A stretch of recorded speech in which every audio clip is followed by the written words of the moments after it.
جی ها ملګرو رالو خپل لپټاپ سکرین ته. ملګرو دا چې کوم پرابلم دی Windows 7 built 7601 this copy of Windows is not genuine. دا به د دې نه څنګه ختمو یعنی نو راځئ ملګرو نن د دا طریقه هم چې دا به د دې نه څنګه ختمو. نو د ټولو لمبې چې کوم دی د ټولو لمبې به دلته راشو د سټارټ بټن ته، دلته به سرچ بار کې به دلته ولیکو CMD صحیح شو. دا CMD چې کوم راواوړي دا په دې باندې به رایټ کلیک واخلو. رایټ کلیک اخیستونه بعد رن از ایڈمنسټریټر دا به والو، دلته به راشو دا به یس کو. د یس کولو نه بعد دلته چې کوم دی دلته به ولیکو SLMGR دا به ولیکو، بیا به سپیس ورکو، بیا دا هایفن به ورکو یعنی دا ماینس کم ساین چې دی دا به ورکو.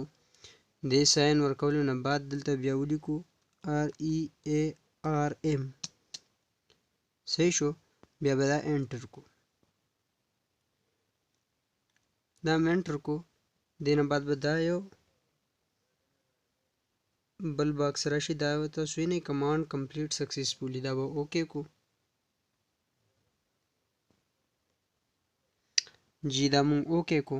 دې نه بعد به داسې کار وکړو دا به هم کلوز کو. دې نه بعد به راشو دا به ریسټارټ کو. دا تاسو دلته لیدی شئ الریډي دا لا موجود دی.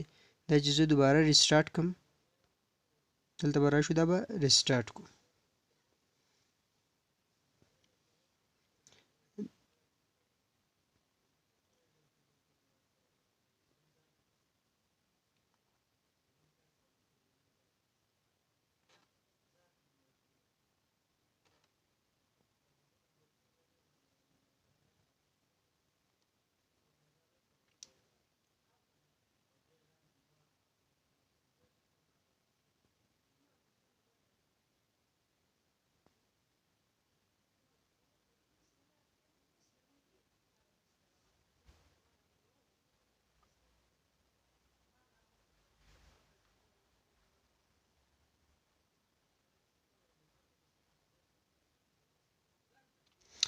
جی ملګرو اوس لیدی شئ دا کولاو شو.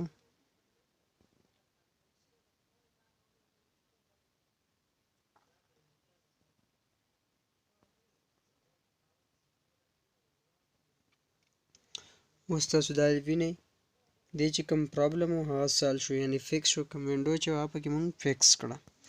نو دا وه نننۍ ویډیو. د ویډیو کتو ډیره مننه. تھینکس فار یو.